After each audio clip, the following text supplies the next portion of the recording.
तो फ्रेंड्स आप सभी का एक बार फिर से स्वागत है एक और नए वीडियो में। तो इस वीडियो में मैं बात करूंगा केनेस्टेक के बारे में कि उसका शेयर में काफ़ी आपको प्रेशर देखने को मिल रहा है। स्टॉक एकदम क्रैश टाई हो गया है। 52 वीक लो के आसपास पहुंच गया उसका स्टॉक प्राइस। तो सिर्फ केनेस्टेक ही नहीं, ईएमएस के सेगमेंट में इलेक्ट्रॉनिक्स मैन्युफैक्चरिंग सेक्टर जो है, ये इसमें जितने भी कंपनीज काम करती हैं सभी के शेयर में आपको काफ़ी प्रेशर देखने को मिलेगा। केनेस्टेक में थोड़ा ज़्यादा है, तो उसी को लेके इस वीडियो में मैं बात करूंगा। तो देखिए, केनेस्टेक का बिज़नेस तो वैसे आप देखेंगे काफ़ी अच्छा है। केनेस्टेक ही नहीं, इलेक्ट्रॉनिक्स मैन्युफैक्चरिंग सर्विसेज़ के सेगमेंट में जितने भी बिज़नेसेज़ ऑपरेट कर रहे हैं, सबका बिज़नेस काफ़ी अच्छा है।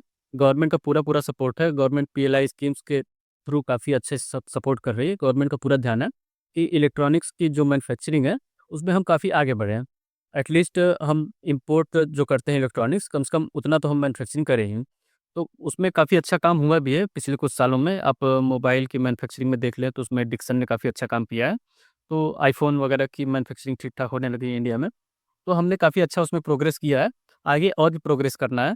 इसके अलावा गवर्नमेंट सेमीकंडक्टर की जो मैन्युफैक्चरिंग है, उस पे भी फ़ोकस कर रही है कि वो भी हम उसमें सेल्फ रिलायंट हो जाएँ।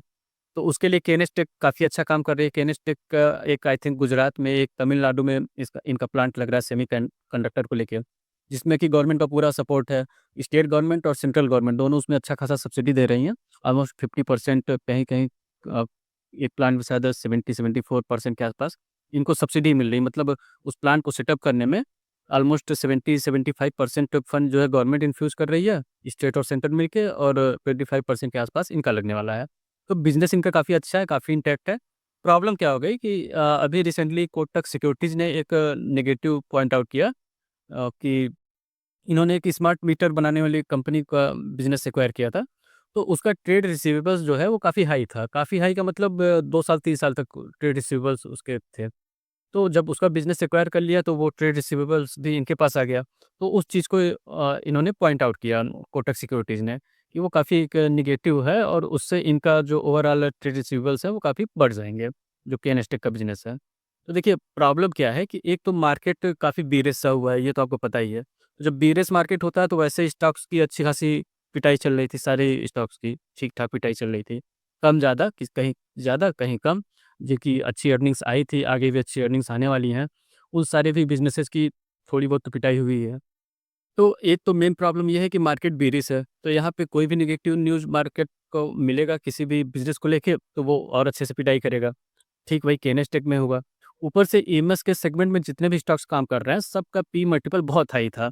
100, 150, अराउंड 170 ऐसे-ऐसे पी मल्टीपल्स इस बिज़नेस में चल रहे थे। तो एकदम हाई पी मल्टीपल था। अब जब इतने हाई पी मल्टीपल पे कोई भी बिज़नेस ट्रेड करता है, तो उसका जो इन्वेस्टर होता है, वो एकदम डरा-सहमा-सा होता है। उसको एक नेगेटिव न्यूज़ मिला कि वो एकदम सेल करके भागने के चक्कर में रहता है। अब वो नेगेटिव न्यूज़ कुछ भी हो सकता है, चाहे जैसे ये अभी अ इनको केनेस्टेक को लेके आ गया कि इनके ट्रेड रिसीवेबल्स काफ़ी बढ़ जाएँगे, जो इन्होंने बिज़नेस एक्वायर किया है, और उसकी इन्होंने ठीक से रिपोर्टिंग नहीं की अपने बैलेंस शीट में। इसके अलावा कोई ऐसा नेगेटिव न्यूज़ आ जाए कि जो सेल्स ग्रोथ है, जो प्रॉफिट ग्रोथ है बिज़नेस का चल रहा है, उसमें कुछ गिरावट होने वाली है। कहीं से कुछ भी थोड़ा भी नेगेटिव न्यूज़ आता है, जब स्टॉक इतने हाई पी मल्टीपल पे ट्रेड करता है 100, 150 के आसपास, तो वो स्टॉक तेज़ी से क्रैश होता है। ये एकदम नॉर्मल सा नेचर है। आप कोई भी बिज़नेस देखोगे जिसका कि स्टॉक का हाई पी मल्टीपल पे ट्रेड कर रहा है, उसमें थोड़ा-सा भी नेगेटिव न्यूज़ आया कि वो स्टॉक तेज़ी से क्रैश कर जाता है। ठीक वही केनेस्टेक के साथ भी हुआ। तो केनेस्टेक का बिज़नेस खराब है ऐसा नहीं, बिज़नेस एकदम इंटैक्ट है, बिज़नेस आगे भी अच्छा चलेगा, और इलेक्ट्रॉनिक्स मैन्युफैक्चरिंग के सेगमेंट में जितने भी बिज़नेस काम कर रहे हैं, सबका बिज़नेस काफ़ी अच्छा है, आगे भी अच्छा ही ग्रोथ आएगी, क्योंकि उसमें गवर्नमेंट का पूरा-पूरा सपोर्ट है। गवर्नमेंट चाह रही है कि हम इलेक्ट्रॉनिक्स मैन्युफैक्चरिंग में काफ़ी आगे बढ़ें। ये कोई बाइंग या सेलिंग रिकमेंडेशन नहीं है कि आप केनेस्टेक को जाके बाय कर लो, नीचे स्टॉक आ गया तो आप इसको खरीद लो, ऐसा कुछ नहीं है। मैं केनेस्टेक में इन्वेस्टेड नहीं हूँ। मुझे अगर इन्वेस्ट करना हो इलेक्ट्रॉनिक्स मैन्युफैक्चरिंग के सेगमेंट में, तो मैं शायद एमट्रॉन को प्रेफ़र करता, इस सेगमेंट में काफ़ी अच्छा प्लेयर है। अब एमट्रॉन को मैं क्यों प्रेफ़र करता, इसके पीछे क्या रीज़न्स हैं, क्या लॉजिक्स है, ये सब मैंने अपना जो इन्वेस्टमेंट फ्रेमवर्क प्रोग्राम बनाया हुआ है, उसमें अच्छे से चीज़ों को समझाया हुआ है कि कैसे आप बिज़नेस को आइडेंटिफ़ाई करें। एक सेगमेंट में कैसे आप बिज़नेस को आइडेंटिफ़ाई करें, मतलब क्या-क्या चीज़ें आपको देखनी होती है उस बिज़नेस में। तो वो चीज़ आप वो प्रोग्राम एक्सेस करेंगे तो आपको समझ में आ जाएगा अच्छे से। तो एक रिस्क और रिवार्ड रेशियो होता है कि हमें क्या कुछ मिल रहा है, मतलब इलेक्ट्रॉनिक मैन्युफैक्चरिंग के सेगमेंट में आप स्टॉक्स देखोगे तो 100, 150, अब इतने करेक्शन के बाद स्टॉक्स थोड़े अट्रैक्टिव वैल्यूएशन पे आ गए हैं। बट इसके पहले स्टॉक्स काफ़ी हाई वैल्यूएशन पे ट्रेड कर रहे थे सारे स्टॉक्स, तो इसलिए मैं उसमें इन्वेस्टेड था नहीं, उनको एवॉइड ही कर रहा था। और इन चीज़ों को मैंने अपने उस प्रोग्राम में अच्छे से समझाया भी है, तो आप उसको अगर एक्सेस करेंगे तो आपको ये चीज़ें अच्छे से समझ में आएँगी और कैसे आप अच्छे बिज़नेस आइडेंटिफ़ाई कर सकते हैं। अब देखिए मैं तो स्मॉल कैप, माइक्रो कैप इन्हीं बिज़नेसेस में इन्वेस्ट करता हूँ।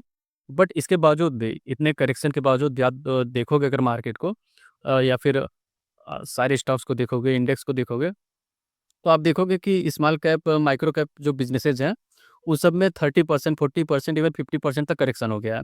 बट मैं अगर अपने पोर्टफोलियो की बात करूँ तो उसमें अराउंड 9-10% के आसपास करेक्शन है। करेक्शन है बट 9-10% के आसपास करेक्शन है। ये इसीलिए है क्योंकि मैंने जो बिज़नेसेज़ पिक कर रखे हैं अपने पोर्टफोलियो में उनकी स्ट्रेंथ काफ़ी अच्छी है। उनकी अंडरलाइन जो ग्रोथ है वो आगे अच्छी आने वाली है। उनके सेल्स में अच्छी ग्रोथ आने वाली है। उनके प्रॉफिट में अच्छी ग्रोथ आने वाली है। इसीलिए उनमें ज़्यादा करेक्शन नहीं हुआ है।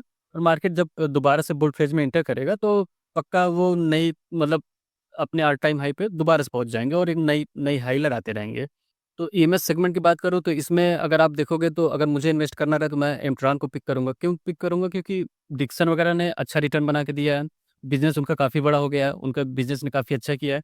बट जो मार्केट में हमारा रिटर्न बनता है वो पीछे देख के नहीं कि अभी तक किसने क्या किया है, तो जिसने अच्छा किया वो आगे भी अच्छा करेगा, ऐसा कुछ नहीं है।